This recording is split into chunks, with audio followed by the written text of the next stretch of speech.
Hello, I'm Aidan Dwyer, and it's great to be here today. So far, I've met and heard so many interesting people. Just being here is really an inspiration and honor. So thank you for this opportunity. Before I tell you the story of how I got here, I'm going to show you guys a 3-minute film that will give you a little background on my design concepts. The film is called The Secret of Trees and was directed by Albert Maysles for the GE Focus Forward film series. You may know Mr. Maysles for his famous Rolling Stones film, Give Me Shelter. The Focus Forward program gave filmmakers a challenge to tell the story of an idea or innovation in 3 minutes. The film that you're about to watch was premiered at Sundance and Tribeca Film Festivals. So, enjoy.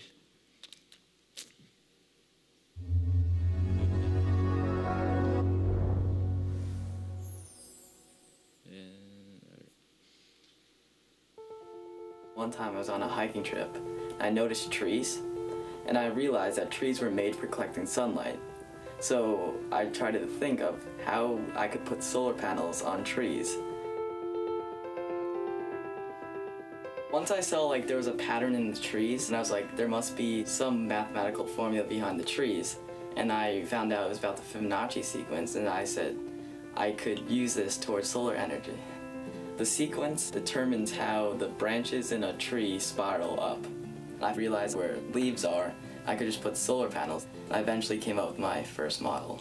These are the solar panels that are supposed to be like leaves, and it's following the Fibonacci sequence of an oak tree, which is 2 to 5. I chose the oak tree because it was most likely found in the New York area where I live.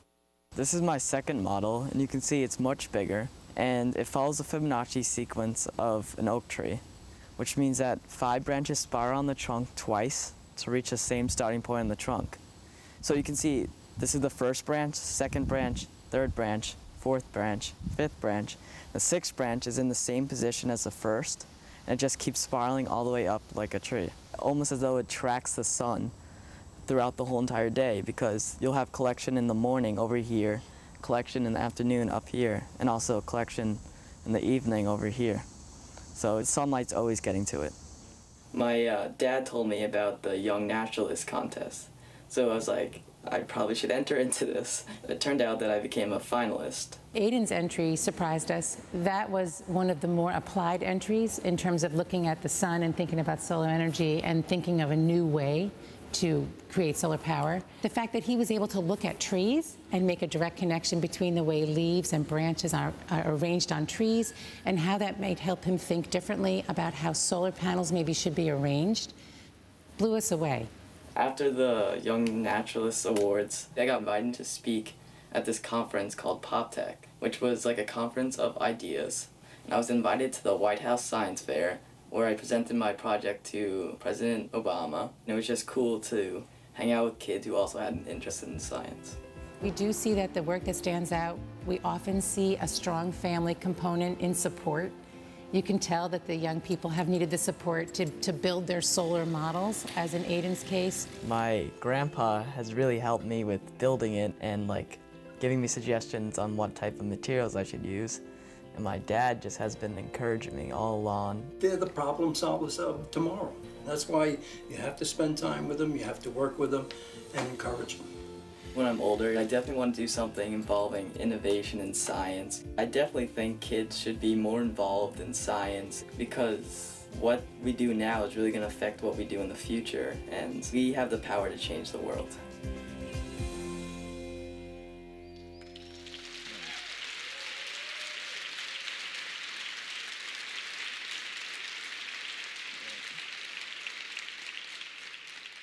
So, as you can see, my inspiration comes from nature, and my investigation really started with understanding the spiral pattern in tree branches. I found the answer in the work of a medieval mathematician named Fibonacci. Fibonacci created a mathematical formula starting with 0 and 1. He added the 2 numbers together to get the next number in the series. The number series looks like this: 1, 1, 2, 3, 5, 8, 13, and so on. So can anyone in the audience guess the next number? Just shout it out. 21, okay, good. Today it's called the Fibonacci Sequence. What's amazing about the Fibonacci Sequence is that it's found in all different forms of nature, like the shape of nautilus shells, the seeds of a sunflower, and galaxies flying through space. And even parts of the human body follow the Fibonacci sequence. Trees are no exception to this. Tree branches follow the Fibonacci sequence too. So for example, the oak tree has the Fibonacci fraction of 2 to 5, which means that 5 branches spiral around the trunk twice to reach the same starting point on the trunk. Different trees have different Fibonacci fractions. So the elm tree, which is 1 to 2, the beech tree, which is 1 to 3, the willow tree, 3 to 8, and the almond tree, 5 to 13. But I still wanted to know, why do trees use this pattern? From my research, I learned that the Fibonacci sequence allows trees to track the sun better as it moves through the sky. This simple design concept in nature allows trees to collect optimal levels of sunlight and compete with other plants. I then asked the question, if trees use this Fibonacci design to collect sunlight, then could we use it towards solar energy?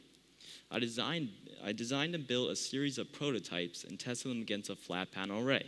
So my first prototype was this blue one, which is much smaller from my next one, which is this green one, which is 7 feet tall. And they both follow the pattern of an oak tree, which is 2 to 5. I tested for variables like voltage, current, resistance, and power generation. I collected tens of thousands of measurements over many months. And the best part, the results were really surprising. Not only did the Fibonacci design collect more sunlight and produce more energy, it also had several more advantages over the flat panel array. Like, it collects more sunlight when the sun is at a low angle in the sky. It takes up less room in urban areas where space is tight. It's not affected as much by shadows. And it does not collect dirt, rains, and snow as much as the flat panels. And I personally think it looks a lot nicer. So as you saw in the film, I submitted my research to the American Museum of Natural History, and I was awarded the Young Naturalist Award. And I thought my experiments were done and I could move on to my next project. But what happened next, I could never imagine. My project generated a lot of reactions from people around the world on the internet. Many people were excited about the idea. Others had great suggestions to make my research better, but others just seemed to want to rip apart my ideas. And there was even some people like venture capitalists who saw money in it, and they tried to be my friend on Facebook. I learned that the internet allows people to share ideas, but is definitely a poor substitute for scientific peer review. But on the bright side, the internet did give me opportunities to talk with others about the Fibonacci design and the need for innovation in solar energy. PopTech invited me to talk about my design concepts. And what PopTech is, it's a conference where people come together and they share their ideas on innovation. I met all different types of people pursuing their own ideas in science and in social innovation, including Daniel Kish, who you saw this morning, and Thomas Thwaites, who is also at this conference. My adventure continued when my principal received a call from Abu Dhabi, inviting me to speak at the World Future Energy Summit in the UAE.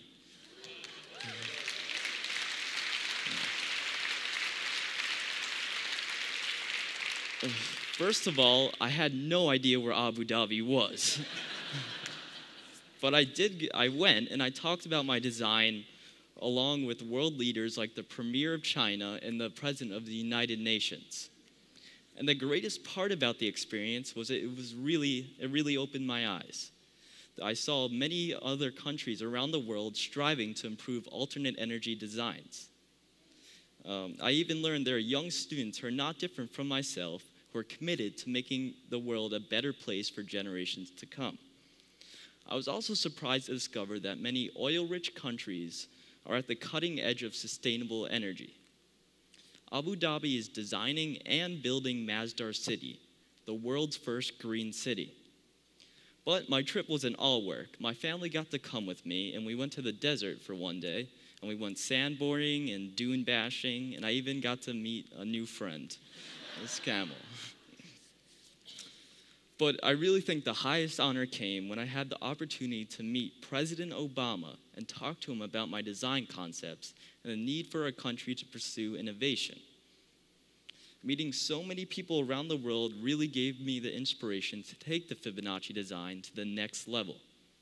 Through my travels, I learned that 1.6 billion people around the world today live without electricity. That's almost a quarter of the world's population. They don't have power for lights, cooking, and appliances. The power of electricity can really change lives. Solar energy can be the answer to this problem, but the areas that need the power the most are not always ideal for large flat panel arrays. These areas need lightweight, portable, and tough solar solutions. This was really the problem that I tackled. After months of testing and fiddling around different design concepts, I developed a generator that was lightweight, portable, and easy to assemble. It's perfect to bring power to those who need it the most. The Fibonacci Pack and Go folds into a small package and is under 20 pounds. A user can easily assemble or disassemble it. It fits in a gym bag and uses 5 solar panels in the Fibonacci design. It can be used in places where flat panel arrays won't work. And I even got a chance to use it in a real emergency. When Hurricane Sandy hit the Northeast, my power to my town was out for weeks. Me and my family got to use the prototype to charge our batteries, cell phones, and lights. It was really cool. But between school, sports, and hanging out with my friends, I've continued my research, and I have even started my own company called Sequence Design Limited. I'm working on new designs using the Fibonacci concept, and this has sparked a big interest in Dubai to use this idea towards their irrigation systems, which is really cool. But I have also learned another very important lesson from my research. If you think dealing with skeptics and haters on the internet is tough, then you haven't dealt with the US Patent Office.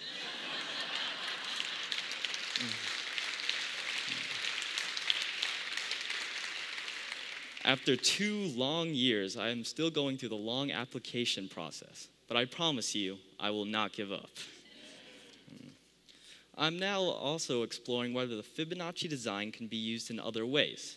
The Fibonacci sequence is not just found in trees, but in other natural designs. For example, the sunflower uses the Fibonacci design to arrange its seeds in the most efficient pattern. Imagine, if we can transform this natural concept into a practical design using mirrors instead of seeds, then could we make powerful solar collectors? This is the idea I'm working on now. But the best part of the adventure will always be sharing these ideas with students like me. Speaking at middle schools, colleges, and universities have been a great experience. But I do find the youngest audience is the toughest crowd. They ask a lot of questions, and they usually come up with new ways at looking at the design all the time. When I look back at my adventure, I've learned a very important lesson that I would like to share with you today. It's this: be curious, not judgmental. A poet from where I live in Long Island wrote these same words, and they apply to whatever you do. The first part, be curious. For millions of years, trees have held the secret of the Fibonacci design waiting to be discovered. There are so many more design lessons to be learned from nature. Be curious and ask yourself, what other designs found in nature can be applied to my business, products, or services? Look for new ideas through the eyes of a child. There's an advantage in being young. When you're younger, you do not worry about what other people think. Anything seems possible. You can look at a problem from a different angle because you're not held back by the rules. Be curious and use that gift. It's in every one of us. The second part, don't be judgmental. This goes for both the innovator and the person listening to the new idea. There's no such thing as a bad idea. When an idea is disruptive and revolutionary, people will react. You will face skeptics and haters. This comes with the territory. Don't give up and listen to the criticism and pick out the good ideas. If you are listening to a new idea, don't close your eyes or cover your ears. Some of the greatest design ideas in history have created controversy before they were accepted. And most of all, don't judge a new idea by the person creating it, even if the innovator is young or inexperienced. Remember, you were young once too. My research is really just beginning, and there are so many challenges ahead. Together as designers, we can conquer these challenges to work towards a positive future. I want to thank Procter & Gamble for this opportunity and for all of you for your support and interest. Thanks.